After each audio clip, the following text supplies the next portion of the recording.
The DPWH has requested the Anti-Money Laundering Council to freeze the assets of certain employees and contractors involved in questionable flood control projects.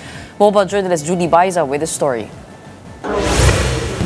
The Public Works Department has issued show-cause orders to 10 of its officials. The DPWH is compelling some to explain their alleged involvement in ghost or substandard projects, while others were being asked about their lavish lifestyle, including DPWH NCR Regional Director Gerard Opulencia, Central Visayas' former RD Danilo Villa, and Attorney Brando Raya of Central Visayas.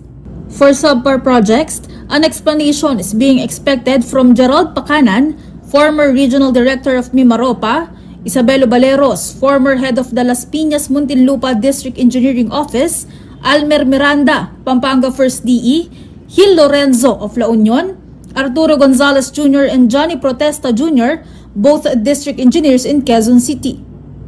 And cited for failure to cooperate with ongoing investigations is Cordillera Regional Director Kadafi Tanggol. These officials have 5 days to submit their written replies. Kung hindi sila sumunod, makakasuhan sila administratively and even criminally. So sumunod na kayo ngayon pa lang.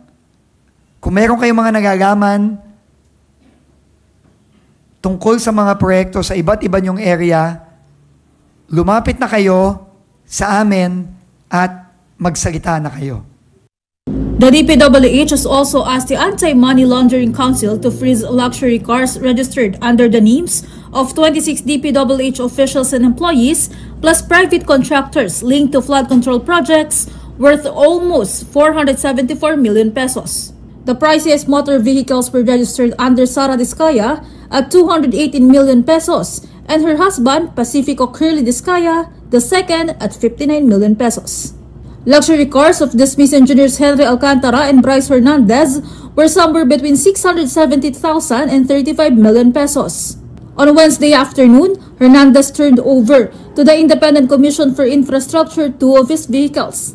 His lawyer, Attorney Raymond Fortun, said this signifies that his client is sincere in helping the probe. Si Secretary Remulla had laid down one particular condition, which is that meron dapat na show of good faith na tinatawag, a turnover or a return of the vehicles, the luxury items like watches, properties kung merong mga binili, and then of course monies that were obtained through illegal means. Umpisa pa lamang sinabi na namin sa kanya that this is the path that I desired that he would take.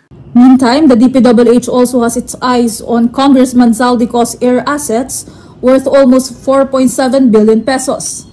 These include at least 2 Augusta Westland choppers, 3 Bell choppers, and a Gulfstream plane.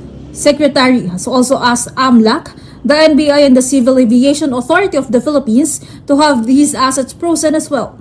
Maniwala po kayo, umpisa pa lang po ito sa mga hahabulin nating mga assets. At hindi po kami titigil hindi mabawi ang pera ng taong bayan.